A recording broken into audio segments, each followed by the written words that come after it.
Minute आप इसको on नहीं है भाई, ऑन कर दो, ऑन करके दे दो। पत्रकारों बंधुओं, 2 दिन हम लोग का राष्ट्रीय कार्यकारिणी का बैठक समाप्त हुआ 18-19 तारीख को। आज राष्ट्रीय कार्यकारिणी में हम लोग का राष्ट्रीय अध्यक्ष माननीय अखिलेश यादव जी समाप्ति भाषण दिया। जो रिजोल्यूशन पास हुआ वो रिजोल्यूशन आपका पास डिस्ट्रीब्यूट हो गया और पीडीएफ में भी भेज दिया। तभी राष्ट्रीय अध्यक्ष अखिलेश यादव जी प्रेस वार्ता देंगे। मैं सब आपको अनुरोध करूंगा उनका प्रेस वार्ता के बाद जो आप पूछना चाहता है एक एक प्रेस का कार्यकर्ता खड़ा होकर उनको पूछिए।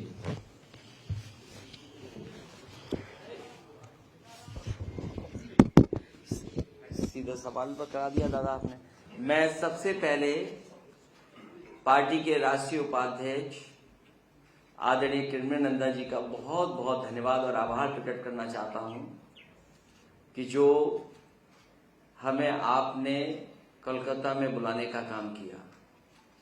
ये नेताजी के साथ बहुत पुराने साथी रहे हैं। नेताजी के साथ कई बड़े महत्वपूर्ण फैसले इन्होंने साथ मिलकर के लिए हैं और जैसा पहले दिन से हम लोग कह रहे हैं और आज फिर उस बात को दोहरा रहे हैं, जब कभी यहां पर कोई कार्यक्रम हुआ है उसके बाद हम लोग उत्तर प्रदेश में लौटे हैं तो समाजवादी पार्टी आगे बढ़ी है और बड़ी भूमिका निभाई है समाजवादी पार्टी ने देश की राजनीति में, क्योंकि उत्तर प्रदेश देश का सबसे बड़ा प्रदेश है। न केवल प्रदेश है बल्कि भारतीय जनता पार्टी को 2 बार सरकार उत्तर प्रदेश की जनता ने बनाने का मौका दिया। और अगर हम पीछे मुड़ करके अगर हम देखें तो आज भारतीय जनता पार्टी को न केवल दिल्ली की सरकार ने जो घोषणा पत्र जारी किया था, मैनिफेस्टो जारी किया था, उसका जवाब देना है, बल्कि उत्तर प्रदेश की सरकार ने 2 बार जनता को बहुत बड़े बड़े वादे किए थे। इसलिए आज जनता को जवाब देना पड़ेगा और मुझे पूरा भरोसा है कि समाजवादी पार्टी की जो राष्ट्रीय कार्यकारिणी यहां बैठी है, हमारी पार्टी का नेतृत्व यहां बैठा है, उसने सबने मिलकर के यही फैसला लिया है कि उत्तर प्रदेश में समाजवादी पार्टी के साथ जो गठबंधन हैं, जो गठबंधन दल हैं, उनसे मिलकर के 80 की 80 सीटें भारतीय जनता पार्टी को हराने का काम करेंगे।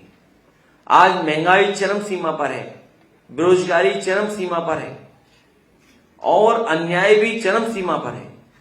हालांकि उत्तर प्रदेश के बारे में मैं ये कह सकता हूं, दिल्ली और यूपी की सरकार होने के बाद 2-3-4 महत्वपूर्ण डिपार्टमेंट्स हैं। उदाहरण के लिए पीडब्ल्यूडी डिपार्टमेंट, अभी बजट पास हुआ, 30% पैसा खर्च किया। जो स्वास्थ्य विभाग है, हेल्थ डिपार्टमेंट है, मेडिकल एजुकेशन डिपार्टमेंट है, उसमें 40% केवल खर्च कर पाए। अभी बिजली विभाग का सबसे बड़ा संकट पैदा कर दिया। ये बीजेपी के लोग कमाल के लोग हैं, जब इन्हें वोट चाहिए होता है तो ये जनता में वादे करते हैं। कर्मचारियों को वादा किया था इन्होंने। ये जितने भी कर्मचारी आज धरना प्रदर्शन आंदोलन में हैं, इन सब से भारतीय जनता पार्टी ने चुनाव से पहले वादे किए थे कि आपकी सब मांगे मानी जाएंगी। लेकिन सरकार बनने के बाद वो मांगे नहीं मांग रहे हैं और जब मांगे नहीं मांग रहे हैं तो अंतर्गत पूरा उत्तर प्रदेश में बिजली संकट पैदा है। बिजली नहीं है। क्या पुलिस पावर प्लांट चलाएगी? क्या पुलिस सब स्टेशंस को देखेगी? क्या पुलिस डिस्ट्रीब्यूशन देखेगी? पुलिस जो लॉ एंड ऑर्डर नहीं ठीक कर पा रही है वो बिजली कैसे ठीक करेगी? तो उत्तर प्रदेश ने जिसने प्रधानमंत्री दिया है उसमें सबसे ज्यादा बेरोजगारी है, सबसे ज्यादा महंगाई है, सबसे ज्यादा अन्याय हो रहा है और जो दल उनके खिलाफ दिखाई दे रहा है उसके ऊपर ईडी, सीबीआई, इनकम टैक्स। इसलिए सभी लोगों ने मिलकर के संकल्प लिया है कि इस बार भारतीय जनता पार्टी को सभी सीटें हराई जाएंगी। सर, आजम तंत्र के साथ बहुत अन्याय हुआ है। इन भारतीय जनता पार्टी के लोग कह रहे हैं कि उन्होंने पूर्व में ऐसे काम किए थे जिसकी चलते जांच हुई है। लेकिन भारतीय जनता पार्टी के पास वो वैक्सीन है, और क्योंकि सोशल मीडिया पे वॉशिंग मशीन का बहुत प्रचार हो रहा है कि जो उनके दल में चला जाता है न उसके ऊपर ईडी आती है, न कोई सीबीआई आती है, न कोई इनकम टैक्स आता है, और जो विपक्षी पार्टी हैं उनको झूठा फंसाने के लिए झूठे केस बनाए जाते हैं। आज देश में सबसे ज्यादा अन्याय बंगाल के बाद अगर पॉलिटिकल वर्कर्स पे कहीं हो रहा है तो उत्तर प्रदेश में हो रहा है। अगर यहां बीजेपी आरोप लगाती है कि पॉलिटिकल वर्कर्स ऐसा कर रहे हैं, उनके ऊपर झूठे मुकदमे लगा रहे हैं, तो उत्तर प्रदेश में भी इसी तरह हो रहा है। बीजेपी दिल्ली की सरकार से करा रहे हैं। अखिलेश जी, आप मुख्यमंत्री ममता बनर्जी से मिले, मुलाकात हुई है, कुछ बात भी हुई होगी, कट फंड का फॉर्मूला है क्या? फार्मूला नहीं बताया जाएगा, फार्मूला यही है कि भारतीय जनता पार्टी को हराया जाए। अखिलेश जी, आपने पहले कह दिया है कि 2024 के चुनाव से पहले आप एक non Congress anti BJP front के तहत जो है अन्य जो विपक्षी दल है, रीजनल पार्टी उनको साथ लेकर आएंगे। तो क्या 2024 के चुनाव से पहले आप ये माने कि ये जो फ्रंट है वो बिना कांग्रेस के ही होगा, रीजनल पार्टीज के साथ? अभी रीजनल पार्टीज और कुछ दल इस प्रयास में हैं कि कोई न कोई अलायंस, गठबंधन या कोई भी फ्रंट तैयार हो, और इस कोशिश में आदरणीय ममता बनर्जी जी भी काम कर रही हैं।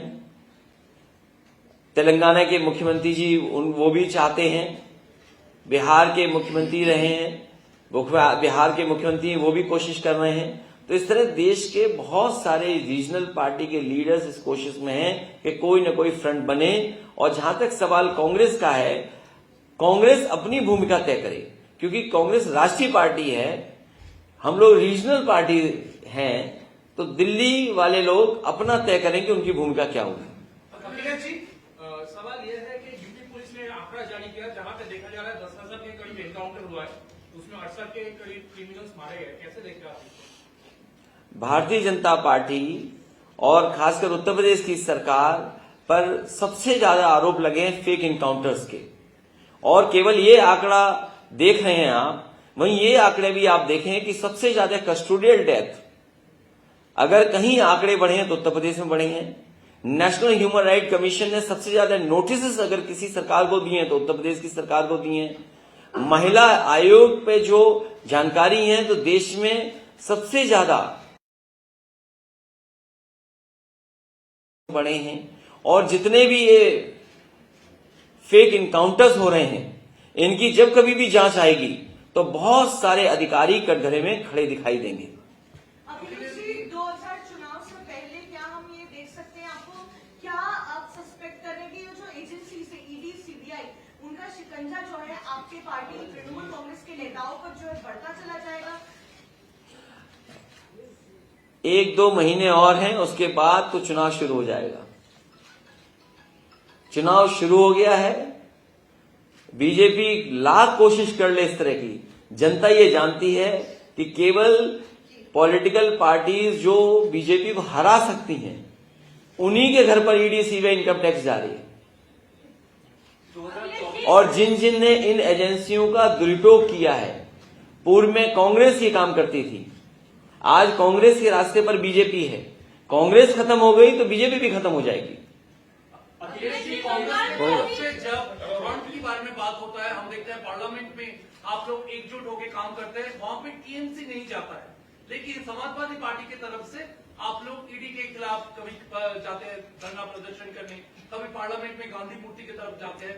कांग्रेस के साथ आप लोग जाते हैं पर तृणमूल कांग्रेस नहीं जाते हैं, और आप आके ममता जी के साथ मीटिंग कर रहे हैं, कैसे फॉर्मूला में आ रहे हैं? See on the floor of house जो फ्लोर कोऑर्डिनेशन है वो अलग चीज है, कई बार कुछ मुद्दों पर सब एक साथ आ जाते हैं, लेकिन जो जमीन की लड़ाई है वो अलग है। अखिलेश जी, 19 के इलेक्शन के समय कई मुद्दे थे, जैसे उसके बाद एनआरसी था और राम मंदिर था, या इस तरह के जो राष्ट्रीय मुद्दे हैं, इस समय आपको क्या 2024 के प्रमुख मुद्दे जो सोकॉल्ड थर्ड फ्रंट के सामने क्या क्या है? अभी सबसे बड़ा मुद्दा है कि जाति जनगणना होनी चाहिए। बीजेपी का 2014 का नारा था अच्छे दिन, और फिर बीजेपी के लोग ये नारा दे रहे हैं सबका साथ, सबका विकास और सबका विश्वास और सबका प्रयास। सबका प्रयास तभी शामिल होगा जब जाति जनगणना होगी, और इसके लिए मैं समझता हूं देश के बहुत सारे दल दक्षिण भारत से लेकर के और एक कोने से दूसरे कोने तक लोग उसके पक्ष में हैं। जाति जनगणना होनी चाहिए, उसके पक्ष में है। बिना उसके सामाजिक न्याय संभव नहीं है, और जितना भी प्राइवेटाइजेशन होगा उतना ही बाबा साहब भीमराव अम्बेडकर जी के दिए हुए अधिकारों का हनन होगा। ये अधिकार छीने जा रहे हैं, और अधिकारों की लड़ाई पूरे देश में लोग चाहते हैं। याद कीजिए आप ओल्ड पेंशन स्कीम को लेकर के, हालांकि यहां परिस्थितियां अलग है बंगाल में। जैसे ही उत्तर प्रदेश में ओल्ड पेंशन का सवाल खड़ा हुआ, राजस्थान ने उसको स्वीकार कर लिया। हिमाचल में भारतीय जनता पार्टी की सरकार चली गई। बहुत सारे प्रदेश उस दिशा में काम कर रहे हैं। तो मैं समझता हूं ये तमाम वो मुद्दे हैं जिन मुद्दों का भारतीय जनता पार्टी को जवाब देना पड़ेगा। तो क्या इस बार का चुनाव जातीय जनगणना और शूद्रों पर आधारित होगा सर? देखिए, जो चुनाव होने जा रहा है कई तरह के मुद्दे चलेंगे। कुछ दिखाई देंगे मुद्दे, कुछ नहीं दिखाई देंगे। उत्तर पूर्वी राज्यों में भाजपा का अच्छा प्रदर्शन रहा। अब कर्नाटका में भी इलेक्शन है, इसको आने वाले जो प्रदेशों में इलेक्शन है इनको कैसे देख रहे हैं? क्योंकि आप कह रहे हैं कि विपक्ष जो है मजबूत हो रहा है, लेकिन भाजपा की पकड़ वहीं बनी। देखिए, अगर आप बीजेपी के हिसाब से देखेंगे तो बीजेपी तो कह रही थी कि सब कुछ जीत लेंगे। वो कहां जीते हैं वो लोग? और कर्नाटक में भी या उत्तर प्रदेश में देख लीजिए आप, हमारे उत्तर प्रदेश के मुख्यमंत्री ऐसे हैं जो किसी को काम नहीं करने दे रहे हैं। खुद तो काम कर ही नहीं रहे हैं, किसी को काम नहीं करने दे रहे हैं। सर, क्या निकाय चुनाव को लेकर भी कुछ चर्चा हुई है? सभी चुनाव को लेकर के चर्चा हुई है। पश्चिम बंगाल में लॉ एंड ऑर्डर को लेकर क्या बोलेंगे आप?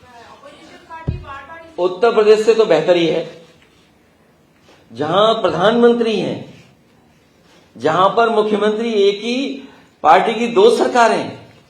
और हमारे पत्रकार साथी ने जो आंकड़ा बताया फेक इनकाउंटर का, कि सरकार दावा कर रही है कि इतने इनकाउंटर्स किए हैं, इसमें सबसे ज्यादा फेक इनकाउंटर्स हैं। और हमारी पुलिस का निशाना आप देखिए, घुटने से ऊपर तो गोली नहीं जाती है। अखिलेश जी, यहाँ पे इसका लगता है अभी हेडलाइन पे है कि जो लोग खुद पढ़ाई लिखाई नहीं किया या फिर टीएमसी का लीडर है, उनको नौकरी मिल गया, वो टीचर बन गए। और एजुकेशन सिस्टम को लेकर जो बवाल खड़ी है, उसको लेकर कुछ पता है आपको? इस तरह का सवाल मुझे पता है, कुछ सवाल ऐसे खड़े हुए थे, और मैं समझता हूं वो सवाल न्यायालय में भी जाएंगे, उनका जवाब सरकार देगी। अखिलेश जी, उत्तर प्रदेश में कुछ ऐसा सीट है, लोकसभा की सीट है, जहां पे समाजवादी पार्टी हमेशा कांग्रेस को मदद किया है, जैसे कि रायबरेली या ऐसे कुछ सीट है जहां पे आपने कभी कैंडिडेट खड़ा नहीं किया गांधी परिवार के अगेंस्ट। क्या 2024 में आपका यही रवैया रहेगा या इसमें कोई बदल आएंगे? क्योंकि आप कह रहे हैं कि non Congress non BJP front, so are you going to give the Congress a walkover in these seats, or are you going to put up candidates in these seats also? I'm talking specifically about Raebareli and the seats where Gandhi is fighting against. Second one is Amethi. मैं अपने पत्रकार साथी को धन्यवाद दूंगा। अभी मैं अमेठी होकर के आया था, और हमारी पार्टी के सभी कार्यकर्ता और जिम्मेदार लोग मिले थे मुझे। उन्होंने ये कहा कि हम वोट देते हैं कांग्रेस को, लेकिन कांग्रेस हमारी मदद नहीं करती है। अभी हाल ही में वहां डबल मर्डर हुए, उससे पहले ट्रिपल मर्डर हुआ। वहां पर समाजवादी पार्टी के कार्यकर्ताओं के साथ उत्पीड़न अन्याय हो रहा है, झूठे मुकदमे लग रहे हैं। अगर वो समाजवादी पार्टी का प्रधान है और वो सोचते हैं कि ये हमारे सरकार हमारी पार्टी के खिलाफ रहेगा, तो उसके पावर सीज हो रहे हैं, छोटे छोटे कार्यकर्ताओं को परेशान किया जा रहा है। जब उनके ऊपर परेशानी है, झूठे मुकदमे लग रहे हैं, कांग्रेस का एक नेता, एक कार्यकर्ता उनकी मदद करने के लिए नहीं पहुंचता है। तो हमारी पार्टी के लोगों का यह कहना है कि अगर ये वोट चाहते हैं तो हमारी मदद करें, और हम वोट दे देते हैं तो ये हमारी मदद नहीं करते हैं। इसलिए समाजवादी पार्टी को यहां पर चुनाव लड़ना चाहिए। इसलिए जब कभी हमें फैसला लेना होगा तो हम वहां के कार्यकर्ता नेताओं को बुला करके बातचीत कर करके फैसला लेंगे। अच्छा, एक सवाल है आपसे, देश का इतना जगह होते हुए आप इस बार कलकत्ता को क्यों चुने हैं? मैं दादा को धन्यवाद देता हूं कि दादा ने ये कहा कि ये बहुत शुभ जगह है जब भी नेताजी और समाजवादी पार्टियां आई है, समाजवादी पार्टी आगे बढ़ी है, उसकी भूमिका बढ़ी है। और इस बार तो नवराज शुरू होने जा रहे हैं। हालांकि आपके यहाँ दूसरे नवराज ज्यादा खुशी से मनाए जाते हैं, लेकिन हमारे तरफ तो सब नवरात्र मनाए जाते हैं। तो माँ का आशीर्वाद लेकर के हम लोग नवरात्र मनाने जा रहे हैं और हमें उम्मीद है कि इस बार परिणाम उत्तर प्रदेश में दूसरे देखोगे। और इसीलिए मैंने शुरू की थी बात 2014 का मैनिफेस्टो बीजेपी का, 2019 का मैनिफेस्टो बीजेपी का, उत्तर प्रदेश की सरकार का मैनिफेस्टो 2017 का और 2022 का बीजेपी का मैनिफेस्टो। बीजेपी को एक मैनिफेस्टो का जवाब नहीं देना है। 2024 में बीजेपी को 4 मैनिफेस्टो का जवाब देना है। और आप तो वहां पर हैं जहां मां गंगा को आखिरी में देखते हैं। मां गंगा कहां से चली? और इन्हीं बीजेपी के लोगों ने कहा कि हम मां गंगा को साफ करेंगे। बताओ कितने शहर आते हैं, कितने कारखाने, उद्योग लगे हुए हैं इसके किनारे। आज मां गंगा की स्थिति क्या है, जिसमें हजारों अरबों रुपया खर्च हो गया, अरबों रुपए खर्च हो चुका है। नमामि गंगा के नाम पर न जाने कितना पैसा खर्च हुआ है। अगर आप हिसाब किताब लगाओगे तो आप पाओगे कि जितना बजट दिया वो गंगा की तरह बह गया उसमें। उत्तर प्रदेश के बाहर और किन राज्यों पर समाजवादी का फोकस होगा 24 में? और एक दूसरा प्रश्न इसमें यह है कि यहाँ आपके जो समर्थक हैं पश्चिम बंगाल में, वो कहते हैं कि हम भी यहाँ चुनाव लड़ना चाहते हैं ममता जी के साथ मिलकर, लेकिन हमें जो है अपॉर्चुनिटी यहाँ नहीं मिल रही। मैं ये खासकर वेस्ट बंगाल का, मैं अपने राष्ट्रीय उपाध्यक्ष और यहाँ के बहुत ही वरिष्ठ कई वर्ष मंत्री रहने वाले जो पूरी जमीनी जानकारी रखते हैं आदरणीय कृष्णानंदा जी पे छोड़ता हूं। उनका सुझाव मैं समय समय पर लूंगा। अच्छा, एक और सवाल है आपसे। राहुल और दूसरे प्रदेशों में जहां पार्टी का संगठन है वहां समाजवादी पार्टी जरूर चुनाव लड़ेगी। अखिलेश जी, राहुल गांधी जी का घर में पुलिस भेजा गया है, क्या ये भी उनको इम्पोर्टेंस देने के लिए है, जैसा तृणमूल बोल रहा है?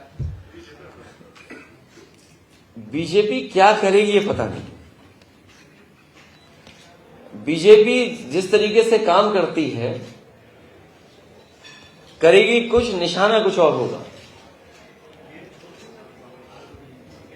एक आरोप बिजली कर्मियों को लेकर ये भी लगाए जा रहे हैं कि प्राइवेटाइजेशन करने के लिए भारतीय जनता पार्टी इस तरह से मिली भगत करके जो है वो हड़ताल करने पे मजबूर कर रही है। मुझे याद है 2014 के बाद जब बनारस में बिजली संकट आया और वहां के भारतीय जनता पार्टी के 2 वरिष्ठ नेता मुझसे मिले थे, क्योंकि उस समय सरकार समाजवादियों की थी।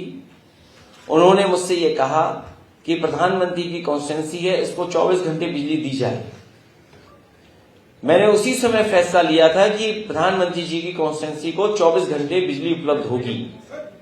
और उसके बाद मैंने उन्हीं वरिष्ठ नेताओं से जो भारतीय जनता पार्टी के थे उनसे कहा था कि उत्तर प्रदेश सबसे ज्यादा लोकसभा के सांसद जिताता है। उत्तर प्रदेश ने 2 बार सरकार बनाने का मौका दिया है। उत्तर प्रदेश का बिजली का कोटा बढ़ाना चाहिए, लेकिन आज भी बिजली का कोटा उत्तर प्रदेश का दिल्ली की सरकार ने नहीं बढ़ाया है। और ये लग रहा है कि ये जानबूझ करके हड़ताल करा करके उन कर्मचारियों को इन्होंने भरोसा दिलाया था एक समय पर कि आपकी सभी मांगों को माना जाएगा। चुनाव से पहले इन्होंने बुला करके कहा था बीजेपी के नेताओं ने, और आखिरकार जब वो अपनी मांग कर रहे हैं तो बीजेपी क्यों पीछे हट रही है? ये संकट पूरा पैदा किया हुआ है मुख्यमंत्री जी का। मुख्यमंत्री जी खुद चाहते हैं कि उत्तर प्रदेश में बिजली का संकट हो और इसी के बहाने हम उत्तर प्रदेश के सब कारखानों को बेच करके प्राइवेट हाथों में दे दें। 2019 में ब्रिगेड में यहाँ पर बड़ी सभा हुई थी, सारी पार्टियां जो विपक्षी हैं वहां जमा हुई थी, एकत्रित हुई थी। अब क्या 24 से पहले भी इस तरह का कोई लक्ष्य है कि सबको एकत्रित करेंगे? क्या अभी तक कोई सूची तैयार है कि कौन सी पार्टियां चल रही हैं? अभी सूची तैयार नहीं है। समय आने पर आप देखेंगे कि कार्यक्रम जगह जगह पर बड़े होंगे। ममता जी जा रही है भुवनेश्वर, ये प्रयास लगातार चलता रहेगा लोकसभा के चुनाव तक। आप भी यात्रा करेंगे क्या देश में और दूसरे रीजनल पार्टी से मिलने के लिए? मैं उत्तर प्रदेश में कई यात्राएं कर चुका हूं और हमारी पार्टी के लोग कहेंगे तो हम यात्रा के लिए तो हमेशा तैयार रहते हैं। सर, ये जो एग्जीक्यूटिव बॉडी की मीटिंग हुई है, इसमें क्या मुख्य आर्थिक और सामाजिक डिस्कशन और क्या निर्णय लिए गए? देश के सामने संकट इतना बड़ा है जिसकी हम और आप कल्पना नहीं कर सकते हैं। मैं उदाहरण के लिए एक बात कहना चाहता हूं आपसे। उत्तर प्रदेश में सरकारी कर्मचारियों का केवल एक विभाग का उनके प्रोविडेंट फंड को इन्वेस्ट कर दिया गया था एक प्राइवेट फर्म में, और प्राइवेट फर्म वो डूब गई। वो एक जानी मानी कंपनी थी और उस समय बोर्ड ने इसलिए फैसला लिया था कि उन्हें उम्मीद थी कि इस प्रोविडेंट फंड को हम अगर इन्वेस्ट करेंगे तो हमें मुनाफा ज्यादा होगा। लेकिन 2 साल के अंदर वो कंपनी फेल हो गई, वो कंपनी भाग गई पैसा लेकर के। तो उस समय जिन जिन अधिकारियों ने वो फैसला लिया था उन अधिकारियों को जेल भेज दिया गया था। ईडी जांच हुई, इनकम टैक्स के छापे पड़े, सीबीआई जांच कर रही है। मैं वही बात दोहराना चाहता हूं। भारतीय जनता पार्टी के लोग दावा करते हुए थक नहीं रहे थे और वो एक बात कहते थे कि देखिए भारतीय जनता पार्टी की आर्थिक नीतियां इतनी अच्छी हैं कि देखिए भारत का एक उद्योगपति दुनिया में नंबर 2 पर पहुंच गया है और जब लोकसभा का चुनाव आएगा तो वही उद्योगपति नंबर 1 पर हो जाएगा। ये गर्व की बात होगी। भारतीय जनता पार्टी ने इस बात का प्रचार किया। जिस तरीके से वो G20 का पूरे देश में घूम घूम करके प्रचार कर रहे हैं, आज बताइए वो उद्योगपति कहां है? अगर पैसे को इन्वेस्ट करने के लिए उस समय बोर्ड में जितने लोग थे जिन्होंने फैसला लिया था उनको जेल भेजा जा सकता है, तो आज भारत का पैसा डूबा है, हमारी बैंकों का पैसा डूबा है, LIC का पैसा डूबा है। क्या भारतीय जनता पार्टी उत्तर प्रदेश में अधिकारियों को जेल भेजा था? क्या SBI के और LIC के बड़े अधिकारियों को जेल भेजेगी कि नहीं भेजेगी? ये सबसे बड़ा सवाल है। और हमारी सीमाएं जिस तरीके से सिकुड़ रही हैं, जिस तरह से सूचनाएं मिल रही हैं सीमाओं को लेकर के कि लगातार देश के सामने संकट है, उसको भी सही तरीके से भारतीय जनता पार्टी देश के सामने नहीं रख रही है। और देश में चरम सीमा पर महंगाई, पूरे देश में कहा गया था कि महंगाई कम होगी। आज बताइए डीजल पेट्रोल की कीमत कहां है? इसका मुनाफा कहां जा रहा है? अगर डीजल पेट्रोल से जो मुनाफा पहुंच रहा है वो आखिरकार किसके पास जा रहा है? इसी तरह किसान को कहा गया था कि आय दोगुनी हो जाएगी। आप बताइए आय क्या किसानों की इस महंगाई में दोगुनी हो गई? उत्तर प्रदेश में आलू का जो किसान है वो बर्बाद हो गया। अभी जब बजट पढ़ा गया उत्तर प्रदेश में तो कहा गया कि आलू खरीदने के लिए 1000 करोड़ रुपए रखे गए हैं। मुझे लगा कि 1000 करोड़ जब बजट में पैसा रखा गया तो किसानों का मुनाफा देकर के आलू खरीदा गया होगा। सबसे ज्यादा आलू कन्नौज में, फरक्काबाद में, आपके कानपुर देहात में, और देश का सबसे अच्छा आलू अगर कहीं होता है उत्तर प्रदेश में तो वो आगरा के आसपास एतमादपुर और उस तरफ होता है, खंदौली इलाके में। एक भी आलू कन्नौज से भारतीय जनता पार्टी की सरकार ने नहीं खरीदा। और बिजली का संकट हो गया तो सोचिए कोल्ड स्टोर्स की क्या हालत होगी। जब डीजल महंगा है तो कोल्ड स्टोर कैसे चलेंगे? तो इनका जवाब भारतीय जनता पार्टी के पास नहीं है। और अभी जो देश के आंकड़े हम देखें, अगर देश ये कहता है कि हम इतने $1 ट्रिलियन की इकोनॉमी बना देंगे, अगर इतने $1 ट्रिलियन की इकोनॉमी आप बनाएंगे तो उत्तर प्रदेश की अगर अर्थव्यवस्था नहीं बेहतर होगी तो आप कैसे देश की अर्थव्यवस्था को बेहतर कर लेंगे? कोई भी आंकड़ा बिना उत्तर प्रदेश के आंकड़ों को बेहतर किए बिना देश के आंकड़े ठीक नहीं होते हैं। तो इनका किसी का जवाब भारतीय जनता पार्टी के पास नहीं है। इसीलिए वो जनता को गुमराह करने के लिए समय समय पर नई चीजें करते हैं।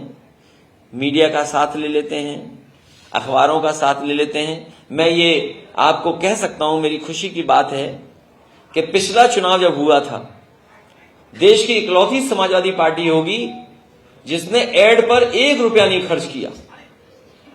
टीवी पर एड पर 1 रुपया खर्च नहीं किया, अखबार के एड पर 1 रुपया नहीं खर्च किया।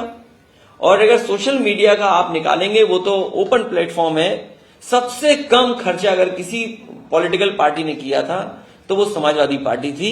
और समाजवादी पार्टी ने एक उदाहरण पेश किया देश में कि इतनी बड़ी पार्टी के सामने, उनके इतने बड़े मैनेजमेंट के सामने अगर कोई मुकाबला कर सकता है तो समाजवादी पार्टी। और समाजवादी पार्टी को बदनाम करने के लिए आपको याद होगा कि एक इत्र कारोबारी, उनके यहां 250 करोड़ रुपए निकले थे, 250 करोड़ रुपीस कैश। और जब जानकारी मिली भारतीय जनता पार्टी को कि गलत जगह छापा मार दिया, और जब जानकारी सच्चाई सामने आई, तो सोचिए भारतीय जनता पार्टी का डिजिटल इंडिया, उन्हें छापा मारना था पी जैन के यहां, और छापा मार दिया पी जैन के यहां, कानपुर का। एक पी जैन थे कन्नौज में, उसी नाम के थे कानपुर में। तो उनकी छापा मारने वाली जो एजेंसी है ईडी, सीबीआई, इनकम टैक्स, वो कन्नौज न जाकर के कानपुर पहुंच गई, और बीजेपी ने अपने ही नेता के यहां छापा मार दिया। आपके यहां तो थोड़ा बहुत छापा मारा है, लेकिन वहां 250 करोड़ रुपए निकले थे। वो बीजेपी का नेता था। जातीय जनगणना की आप बात करें, इससे क्या प्रभाव 24 पर पड़ सकता है? इसको क्यों इतना जोर दे रहे हैं? पूरे देश के दल चाहते हैं, और मुझे याद है जिस समय कांग्रेस पार्टी की सरकार थी और जिस समय कांग्रेस के समय पर सेंसस हो रहा था, देश के प्रधानमंत्री मनमोहन सिंह जी थे, उस समय नेताजी और शरद यादव जी, आदरणीय लालू प्रसाद यादव जी, और दक्षिण भारत के जितने भी पॉलिटिकल पार्टीज के नेता थे, सब सोनिया गांधी जी से मिले थे, मनमोहन सिंह जी से मिले थे। उस समय पी चिदम्बरम जी ने भरोसा दिलाया था कि जातीय जनगणना होगी, लेकिन कांग्रेस ने धोखा दिया। मुझे उम्मीद है कि दिल्ली की सरकार कास्ट सेंसस करेगी, जिससे कि हर जाति तक हम लोग पहुंच सकें, क्योंकि जात को हम भुला नहीं सकते। ये हमारी आपकी सच्चाई है। और मैं एक बात और कहना चाहता हूं, जो मूल भावना थी आरक्षण देने की, मंडल कमीशन की, उस मूल भावना से भारतीय जनता पार्टी भाग रही है, और उसने हमारा और किसी का कंपटीशन खत्म कर दिया।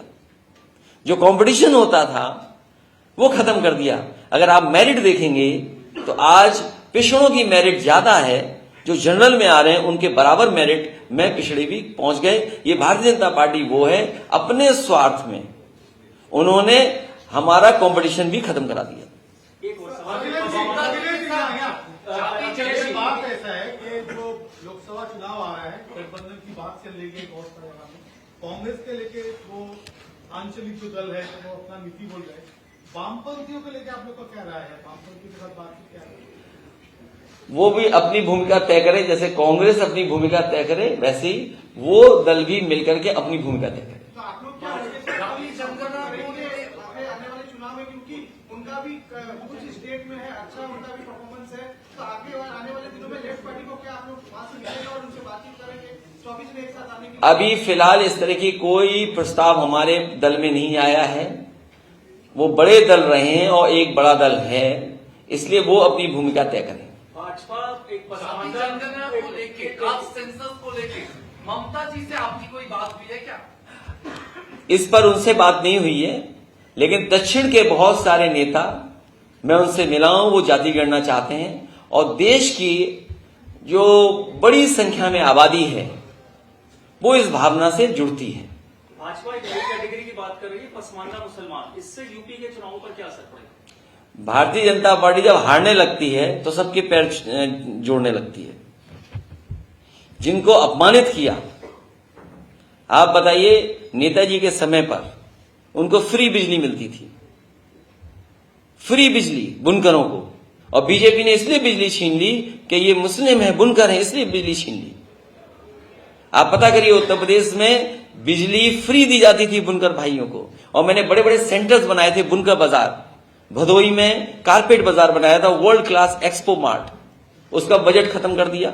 नोएडा में जहां पर बड़ा सेंटर है, नोएडा सेंटर है, जहां की जमीन हजारों एकड़ की है, वहां पर बुनकरों के लिए एक सेंटर बनाया था मैंने, वो सेंटर बंद कर दिया। लखनऊ के हमारे पत्रकार साथी बैठे हैं, शिल्पग्राम जो हम लोगों ने क्रिएट किया था, जो इंफ्रास्ट्रक्चर दे रहे थे उनको, वो बंद कर दिया। सबसे बेहतरीन उत्तर प्रदेश में साड़ियां अगर कहीं बनती हैं, वो आजमगढ़ के पास मुबारकपुर में बनती है, वहां पर साड़ी बाजार दिया था, और सुविधाएं बिजली की देने लगे थे, अन्य सुविधाएं स्वास्थ्य को लेकर के दे रहे थे, पेंशन दे रहे थे, वो सब बंद कर दिया। और मुझे याद है, स्किल डेवलपमेंट के लिए दुनिया की जो बड़ी बड़ी कंपनियां हैं, जो हमारे बुनकर हैं, जो कारीगर हैं, उनको बेहतर सिखाने के लिए और ट्रेन करने के लिए मैंने सेंटर बनाए थे, वो सेंटर भी बंद कर दिए। तो उनसे क्या उम्मीद करोगे भारतीय जनता पार्टी से? ये भारतीय जनता पार्टी केवल धोखा देना जानती है। आउटरीच कर रहे हैं ना, 85%। नहीं, वो जानते हैं, वो धोखा देना जानते हैं। ये न्यायपालिका को लेकर भी सवाल उठाए गए हैं कि उसको जो है वो समाप्त करने की कोशिश कर रही भारतीय जनता पार्टी। जो रेजोल्यूशन आपका रखा गया था उसमें तमाम चीजें रखी गई थी इस तरह की कि संकट कहीं न कहीं न्यायपालिका पर। कोई भी संस्था नहीं बची है जिसमें भारतीय जनता पार्टी दबाव न बनाए या हस्तक्षेप न करे। सर, किरण रिजिजू ने कहा है अभी जो न्यायपालिका की बात हुई है, कई जजेस ने अपनी जो कॉलेजियम है उसके ऊपर अपनी राय दी थी, तो उन्होंने कहा ये जो एक्स रिटायर्ड जजेस हैं ये यहाँ के जुडिशियल सिस्टम को पूरा खत्म करना चाहते हैं। मतलब जो भी उनके विपक्ष में राय दे रहा है उसके ऊपर भी एलिगेशन लगा जाए, जजेस भी नहीं बचे सुप्रीम कोर्ट या हाई कोर्ट। ये कई बार इस तरह के सवाल उठे हैं, ये अभी से नहीं, कई बार इस तरह के सवाल उठे हैं।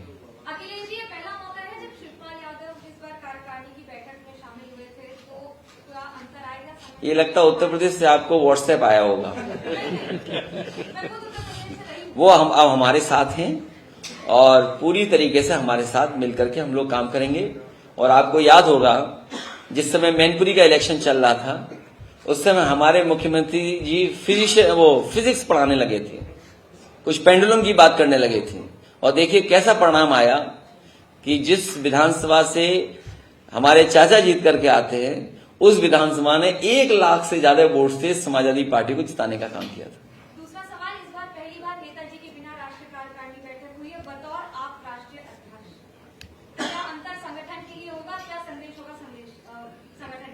देखिए, हम जितने लोग यहाँ पर हैं वो नेताजी के आशीर्वाद से हैं हम लोग, और नेताजी के ना रहने का दुख हम सब लोगों को रहा, लेकिन नेताजी ने विरासत में जो हमें समाजवादी आंदोलन दिया है, इस आंदोलन को हमें आगे बढ़ाना है, यही हमने संकल्प यहाँ पर लिया है। आखिरी सवाल मेरे तरफ से, चुनाव से पहले कोई चेहरा आएगा या कटआउट चेहरा लाएगा चुनाव के बाद? हमारे पास बहुत सारे चेहरे हैं, अच्छे चेहरे हैं, कोई भी आ जाएगा।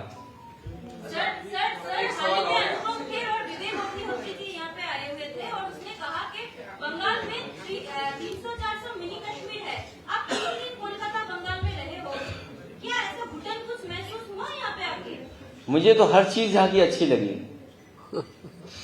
वो पता नहीं किस नजर से वो लोग देखते हैं। ये बीजेपी वालों की नजर बहुत खराब है अगर मान लीजिए कि कोई और दिल और खराब है। हमने तो यूपी में करीब से देखा है, यूपी में जितना करीब से देखा है आप उसका सोच नहीं सकते हैं, यहां तो कुछ भी नहीं उससे। चलिए, बहुत धन्यवाद। अगर मान लीजिए कि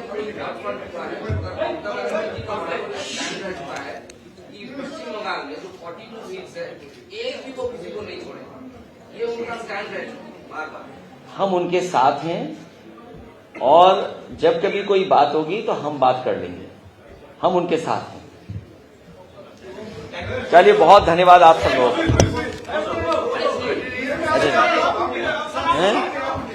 अच्छा, हम लोग उठे हैं। अच्छा, हमने कहा आप लोग हमें आदेश दे रहे हैं।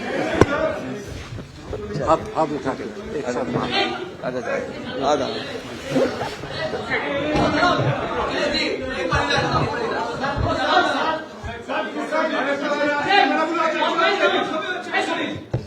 आज मुझे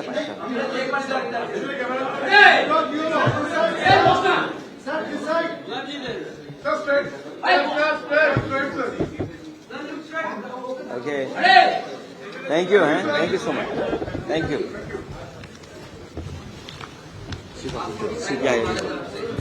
चलिए, बहुत धन्यवाद आपका, बहुत धन्यवाद, बहुत धन्यवाद।